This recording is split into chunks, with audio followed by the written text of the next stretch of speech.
लेते हुए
आर्यवन विकास farm trust के माननीय प्रधान जी, उप प्रधान जी, अन्य ट्रस्टी महानुभाव, धार्मिक सज्जन वृंद, विद्यार्थीगण, मातृशक्ति। यजुर्वेद के 36वें अध्याय का स्वाध्याय चल रहा है। कल हमने मंत्र संख्या 18 के ऊपर विचार किया था। आज मंत्र संख्या 19 का स्वाध्याय किया गया है और इस मंत्र का महर्षि दयानंद जी के वेद भाष्य के आधार पर हम विचार करेंगे। मंत्र है धृते दृंह मां ज्योक्ते संदृशि जीव्यासम, ज्योक्ते समदृशि जीव्यासम। ये 2 बार वाक्य आया है, ज्योक्ते संदृशि जीव्यासम, ज्योक्ते संदृशि जीव्यासम। जब एक ही प्रार्थना को बार बार किया जाता है तो उससे विशेष लगाव उत्पन्न होता है, इच्छा उत्पन्न होती है उस प्रार्थना को पूरा करने के लिए। अथवा जिसमें पहले से ही तीव्र इच्छा है किसी पदार्थ को प्राप्त करने के लिए, तो वो उस पदार्थ को प्राप्त करने के लिए परमेश्वर से बार बार प्रार्थना करेगा। 2 बातें हैं समझ में। किसी पदार्थ को प्राप्त करने की यदि तीव्र अभिलाषा है किसी के अंदर, तो वो बार बार प्रार्थना करेगा। और मान लीजिए किसी के अंदर तीव्र अभिलाषा नहीं है किसी पदार्थ को प्राप्त करने की, तो वो बार बार प्रार्थना करने से वो तीव्र अभिलाषा को उत्पन्न कर सकता है। इस मंत्र की भूमिका में महर्षि दयानंद जी लिखते हैं, फिर मनुष्य क्या करें, मनुष्यों को क्या करना चाहिए, वो इस मंत्र में परमेश्वर ने बताया है। ज्योक्ते संदृशि जीव्यासम। ज्योक शब्द निरंतर अर्थ में आया है। परमेश्वर से प्रार्थना की है, विद्वानों से प्रार्थना की है कि हम निरंतर आपके मार्गदर्शन में जीवन यापन करें। तो वेद का आदेश है, परमेश्वर ने इस मंत्र के माध्यम से मनुष्यों को उपदेश दिया है, आदेश दिया है कि तुम निरंतर मेरी आज्ञा का पालन करो। निरंतरता के ऊपर भी बल दिया गया है। निरंतरता आवश्यक है। महर्षि दयानंद जी ने वेद भाष्य के अंदर एक जगह लिखा है, निरंतर किया गया यज्ञ ही वर्षा का हेतु होता है। जब मनुष्य निरंतर यज्ञ करते हैं, प्रतिदिन यज्ञ करते हैं, दोनों समय यज्ञ करेंगे तो वो वर्षा का कारण बनेगा। और निरंतर नहीं किया गया, हफ्ते में एक बार कर लिया, महीने में एक बार कर लिया, तो वो वर्षा का कारण नहीं बनेगा। इसी प्रकार से छोटा पौधा होता है, उसकी भी निरंतर रक्षा करने की आवश्यकता होती है। यदि उसको कभी पानी देना छोड़ देंगे तो वो मुरझा जाएगा, अथवा उसकी निरंतर सुरक्षा नहीं करेंगे तो पशु उसको खा जाएंगे। तो छोटे पौधे की भी निरंतर रक्षा करने की आवश्यकता होती है, जब तक कि उसकी जड़ें मजबूत ना हो जाए। इसी प्रकार से कोई रोग हो गया है तो उस रोग की भी चिकित्सा निरंतर करने की आवश्यकता होती है। यदि रोग की चिकित्सा निरंतर नहीं करेंगे, कभी औषधि खा ली, कभी नहीं खाई, कभी परहेज कर लिया, कभी नहीं किया, तो वो रोग दूर नहीं होगा। तो इसी प्रकार से मंत्र के अंदर मनुष्यों के लिए उपदेश है कि मनुष्यों को ईश्वर की आज्ञा का पालन निरंतर करना चाहिए। तो ईश्वर की आज्ञा का पालन निरंतर करने से क्या होगा? छोटे पौधे की निरंतर रक्षा करने से उसकी जड़ें मजबूत हो जाएगी, अथवा रोग की निरंतर चिकित्सा करने से रोग दूर हो जाएगा। ईश्वर की आज्ञा का निरंतर पालन करने से क्या होगा?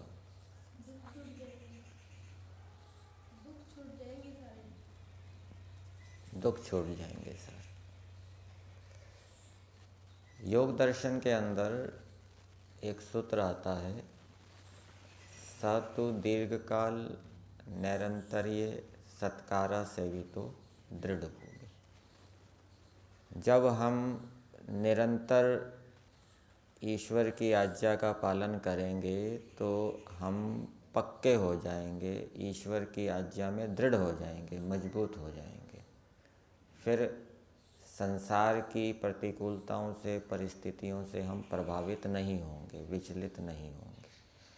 और दृढ़ होने के परिणाम स्वरूप क्या होगा? हमारे अंदर मोक्ष की योग्यता उत्पन्न होगी। और निरंतर ईश्वर की आज्ञा का पालन तो करना है। कैसे करना है? यहाँ तो केवल निरंतरता का दिया है, निरंतर हम ईश्वर की आज्ञा का पालन करें। लेकिन योग दर्शन के अंदर और बातें भी जोड़ी है। श्रद्धापूर्वक हमें ईश्वर की आज्ञा का पालन करना है, तपस्या पूर्वक ईश्वर की आज्ञा का पालन करना है, ब्रह्मचर्य पूर्वक ईश्वर की आज्ञा का पालन करना है, और विद्या पूर्वक ईश्वर की आज्ञा का पालन करना है। सत्य पालन करने के लिए प्रयास तो कर रहे हैं, लेकिन सत्य का स्वरूप ही पता नहीं, सत्य क्या होता है। अस्तेय पालन करने के लिए प्रयास कर रहे हैं, लेकिन अस्तेय का स्वरूप ही पता नहीं क्या है। चोरी को ही अस्तेय समझ रहे हैं, अथवा असत्य को ही सत्य समझ रहे हैं, सत्य को असत्य समझ रहे हैं, हिंसा को अहिंसा समझ रहे हैं, अहिंसा को हिंसा समझ रहे हैं। तो जब तक अहिंसा, सत्य, अस्तेय आदि के स्वरूप का ठीक ठीक बोध नहीं होगा तो हम ईश्वर की आज्ञा का ठीक प्रकार से पालन नहीं कर पाएंगे। इसलिए ईश्वर की आज्ञा का ठीक प्रकार से बोध हमें होना चाहिए। कुछ आज्ञाएं ईश्वर की शिक्षा के रूप में होती है। जब कोई व्यक्ति गलत कार्य करने की इच्छा करता है, अन्याय युक्त व्यवहार करता है, तो अंदर से खुट होती है, भय लज्जा शंका होती है। इसको पूज्य स्वामी विवेकानंद जी सूक्ष्म दंड बताते हैं। ये ईश्वर की ओर से क्या है? सूक्ष्म दंड, भय लज्जा शंका हो। और जब अच्छे कार्य करने की इच्छा होती है तो अंदर से आनंद उत्साह होता है। तो ये भी ईश्वर की आज्ञा है, इसकी ओर भी ध्यान देना चाहिए। शंका और भय, कभी कभी शंका होती है किसी कार्य में, जैसे रात को सो रहे हैं और सोते समय अभी मौसम बदल रहा है, कुछ सर्दी कम हो रही है और गर्मी बढ़ रही है, तो शंका होती है। कभी एकदम से मौसम बदल भी जाता है ना, जैसे आज ठंडी बढ़ गई, कल ठंडी कम थी, तो मन में शंका होती है कि रात को और अधिक वस्त्र लेना चाहिए, नहीं लेना चाहिए ओढ़ने के लिए। पहले नहीं ले रहे थे, गर्मी हो गई थी, आज कुछ शीत का अनुभव हुआ तो विचार आया कि अधिक वस्त्र और लेना चाहिए, नहीं लेना चाहिए, रात को ठंड ना पड़ जाए, तो ये शंका हो रही है। तो इस स्थिति में क्या करना चाहिए? वस्त्र ओढ़ लेना चाहिए। वस्त्र नहीं ओढ़ेंगे तो हानि होगी, ठीक है।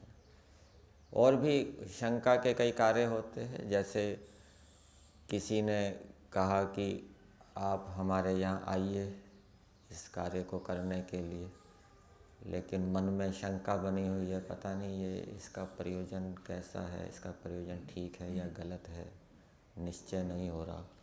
तो ऐसी स्थिति में उस कार्य को नहीं करना चाहिए। तो बहुत से ऐसे प्रसंग आते हैं जहाँ मन में शंका होती है, तो जो सतर्क सावधान व्यक्ति होता है वो उन प्रसंगों का निरीक्षण परीक्षण करता रहता है और फिर वो निश्चय करने वाली स्थिति में आ जाता है। जो इनकी ओर ध्यान नहीं देता, भय लज्जा शंका की ओर, फिर उसका अनुभव परिपक्व नहीं होता, फिर निश्चय करने वाली स्थिति नहीं आती।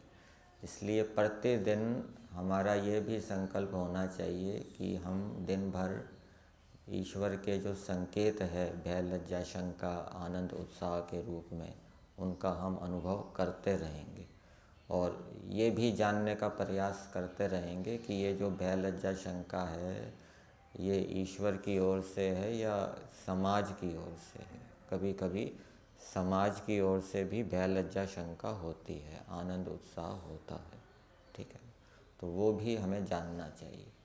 और जिसके पास वेद विद्या नहीं है वो इसका विवेक नहीं कर पाएगा कि कौन सी शंका, कौन सा भय वेद विरुद्ध समाज की ओर से है और कौन सी भय, कौन सी शंका ईश्वर की ओर से है। इसके लिए विद्या भी आवश्यक है। इसलिए सत्य असत्य को परखने की जो 5 कसौटियाँ बताई है उसमें एक कसौटी है आत्मा की पवित्रता और विद्या के अनुकूल, अर्थात जो जो आत्मा की पवित्रता और विद्या के अनुकूल है वह सत्य है।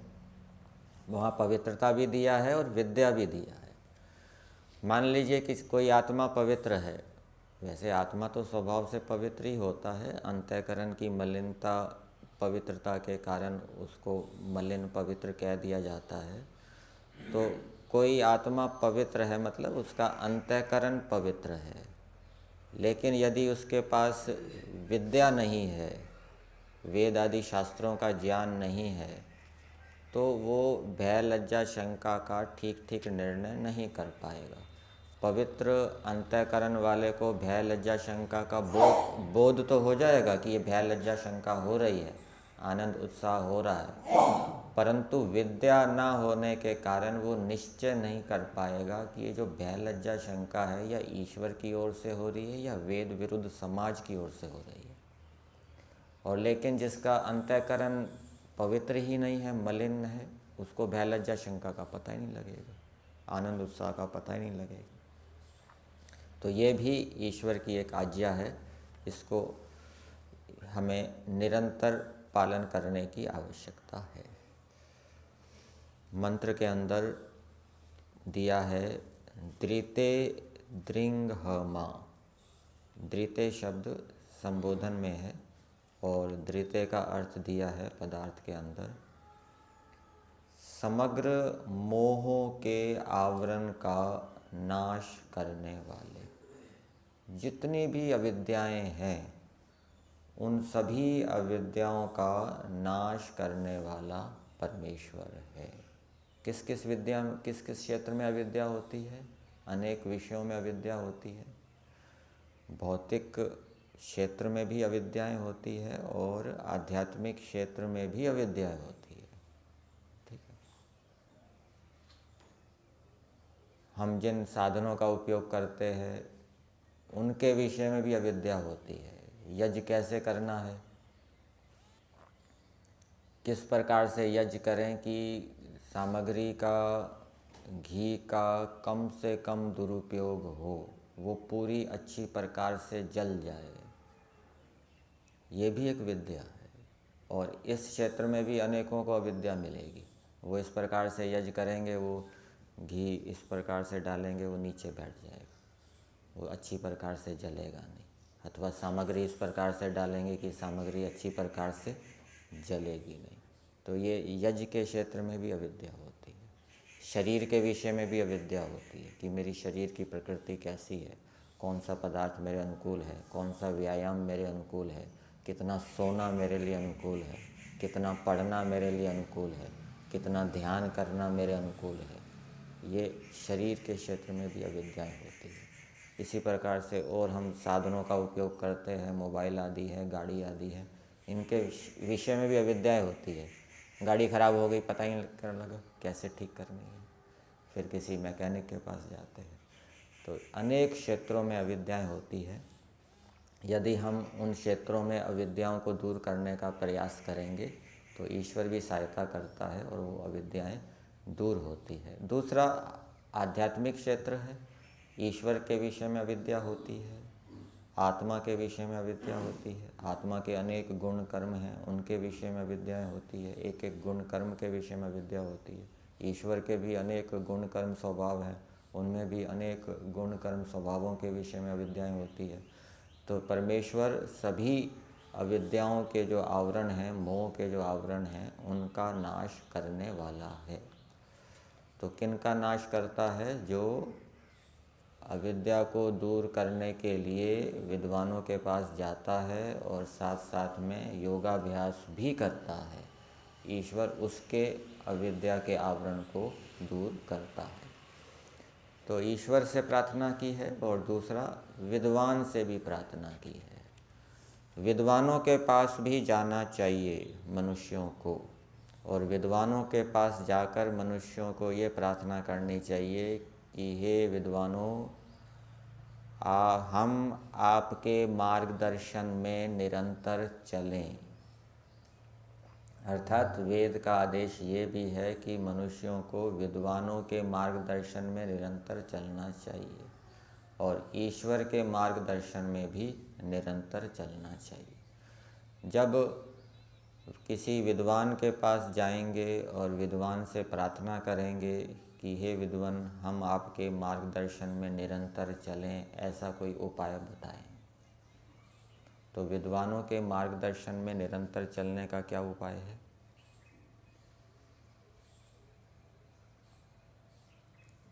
और ईश्वर के मार्गदर्शन में निरंतर चलने का क्या उपाय है? प्रार्थना तो कर रहे हैं कि हे परमेश्वर, हम आपके मार्गदर्शन में निरंतर चलें, तो पुरुषार्थ भी तो करना पड़ेगा कुछ। कैसे निरंतर चलेंगे ईश्वर के मार्गदर्शन में? ईश्वर की आज्ञा में निरंतर कैसे चलेंगे? जब हम ईश्वर की आज्ञाओं से जो लाभ होने वाला है उन लाभों को समझेंगे, अथवा विद्वानों के मार्गदर्शन में चलने से जो हमें लाभ होगा उसको जब हम समझेंगे तो हम उनके मार्गदर्शन में निरंतर चलेंगे। एक तो है विद्वानों के मार्गदर्शन में ना चलना, अपनी मन मर्जी से चलना। तो मन मर्जी से चलेंगे तो ठोकरें खाएंगे, ठोकरें खाने के बाद 30-40 साल के बाद फिर बुद्धि ठीक चलेगी, अनुभव होगा। और विद्वानों के मार्गदर्शन में चलेंगे तो उनका तो अनुभव है। तो जो बात हम 30-40 साल में ठोकरें खाने के बाद समझेंगे, विद्वानों में श्रद्धा यदि रखेंगे, तो वो बात हमें आज ही समझ में आ जाएगी। तो किस में लाभ है? जो बात हमें आज ही समझ में आ रही है और एक बात ऐसी है जो 30-40 साल ठोकरें खाने के बाद समझ में आए। तो लाभ किस में है कि विद्वानों की बात में श्रद्धा रखें। उनकी बात में श्रद्धा रखेंगे तो वो बात आज ही समझ में आ जाएगी, फिर ठोकरें नहीं खानी पड़ेगी 30-40 साल। और विद्वानों के मार्गदर्शन में अथवा ईश्वर के मार्गदर्शन में चलने पर हमें थोड़े पुरुषार्थ से बहुत अधिक फल मिलेगा। सत्यार्थ प्रकाश के तीसरे समोल्लास में दिया है कि ऋषिकृत ग्रंथों को पढ़ना ऐसा है जैसे एक गोता लगाना और बहुमूल्य मोतियों को पाना। ये तो पढ़ने से संबंधित बात है, इसको आचरण से भी जोड़ लीजिए। वेद के अनुकूल चलना, ऋषियों के अनुकूल चलना ऐसा है जैसे पुरुषार्थ किया और बहुत बड़ा हमें भंडार मिल गया। और इसके विपरीत हम वेद को छोड़ देंगे, ईश्वर को छोड़ देंगे, ऋषियों को छोड़ देंगे और पुरुषार्थ करते रहेंगे, सांसारिक भोगों को प्राप्त करने के लिए पुरुषार्थ करते रहेंगे। तो खूब मेहनत करेंगे सांसारिक ऐश्वर्य को प्राप्त करने के लिए, लेकिन उससे हमें लाभ कौड़ी का होगा, थोड़ा ही लाभ होगा। धन संपत्ति तो बहुत मिल जाएगी, लेकिन सुख, शांति, आनंद, बुद्धि, प्रसन्नता, उत्साह नहीं मिलेगा। ठीक, ईश्वर के अनुकूल चलने से, ऋषियों के अनुकूल चलने से हमें हमारे अंदर उत्साह होगा, जोश होगा। महर्षि दयानंद जी वेद भाष्य के अंदर एक जगह लिखते हैं, यदि धार्मिक थोड़े भी हों तो भी वो अधिक शत्रुओं को जीत सकते हैं, थोड़ी संख्या में भी हो। क्यों? क्योंकि उनके अंदर विशेष उत्साह और जोश होता है। वैसा उत्साह और जोश शत्रुओं के अंदर नहीं होता, वेद विरोधियों के अंदर नहीं होता, अधार्मिकों के अंदर नहीं होता। और यदि उनके पास साधन कम भी हो, लेकिन वो जोश के कारण, उत्साह के कारण अधिक साधन संपन्न वेद विरोधी शत्रुओं को भी जीत सकते हैं। तो ईश्वर के अनुकूल चलने से, वेदों के अनुकूल चलने से, ऋषियों के अनुकूल चलने से हमारे अंदर उत्साह होगा, जोश होगा। और उत्साह के विषय में रामायण के अंदर भी लिखा है कि उत्साह एक ऐसी चीज़ है जिससे व्यक्ति असंभव दिखने वाले कार्यों को भी कर लेता है, और जिसके अंदर उत्साह नहीं है वो छोटे कार्य को भी नहीं कर पाता। तो ये लाभ होता है। इस मंत्र के अंदर पदार्थ में दिया है कि हे परमेश्वर, हे विद्वान, आपके सम्यक देखने व ज्ञान में जोक निरंतर जीवें, आपके समान दृष्टि विषय में, संदृष्टि का दूसरा अर्थ किया है समान दृष्टि विषय में निरंतर जीवन व्यतीत करें। जैसे ईश्वर सबको समान दृष्टि से देखता है, किसी के साथ पक्षपात नहीं करता, वैसे हम भी ईश्वर के समान, विद्वानों के समान पक्षपात रहित व्यवहार करें। यदि हम ईर्ष्या द्वेष करते हैं तो ये पक्षपात युक्त व्यवहार नहीं है, अन्याय युक्त व्यवहार है, ये समान दृष्टि नहीं है। उस जीवन विषय में मुझको दृढ़ कीजिए। तो हम ईश्वर की आज्ञा पालन में दृढ़ हो जाएं, ऐसी परमेश्वर से प्रार्थना की है। तो ईश्वर की आज्ञा पालन में दृढ़ कब होंगे? पहले ही बता दिया। यदि हम ईश्वर की आज्ञा का पालन श्रद्धापूर्वक करेंगे, विद्यापूर्वक करेंगे, तपस्या पूर्वक करेंगे, तो ईश्वर की आज्ञा पालन में हम दृढ़ हो जाएंगे। इस मंत्र के भावार्थ में दिया है, मनुष्यों को योग्य है कि ईश्वर की आज्ञा पालने और युक्त आहार विहार से 100 वर्ष तक जीवन का उपाय करें। यहाँ पर 2 बातें लिखी है, ईश्वर की आज्ञा पालने और युक्त आहार विहार से। क्या युक्त आहार विहार करना ईश्वर की आज्ञा पालन नहीं है, जो उसको अलग से लिख दिया? ईश्वर की आज्ञा पालन और युक्त आहार विहार से 100 वर्ष तक जीवन का उपाय करें। क्या युक्त आहार विहार ईश्वर की आज्ञा नहीं है, जो उसको अलग लिख दिया? वो भी ईश्वर की आज्ञा है, युक्त आहार विहार करना चाहिए, लेकिन उसके ऊपर विशेष रूप से बल दिया है, इसलिए उसको अलग लिख दिया कि आहार विहार की ओर भी मनुष्यों को विशेष ध्यान देना चाहिए। कौन सी ऋतु है, उस ऋतु के अनुकूल कैसा आहार करना चाहिए, कैसा विहार करना चाहिए। विहार का मतलब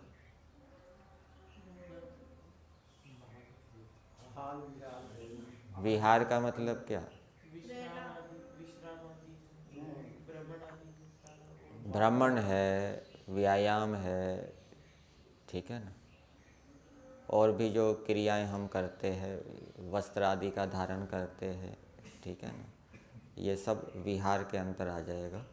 तो ऋतु के अनुकूल हमें कब भ्रमण करना है, कितना भ्रमण करना है, कब भ्रमण नहीं करना, और स्नान आदि भी इसमें आ जाएगा, वस्त्र धारण भी इसमें आ जाएगा, किस प्रकार के हमें वस्त्र धारण करने हैं। जैसे ग्रीष्म ऋतु में हम ठंडे वस्त्र धारण करते हैं, शीत ऋतु में गर्म वस्त्र धारण करते हैं, तो ये अलग से दिया है, इसकी ओर भी ध्यान देना चाहिए।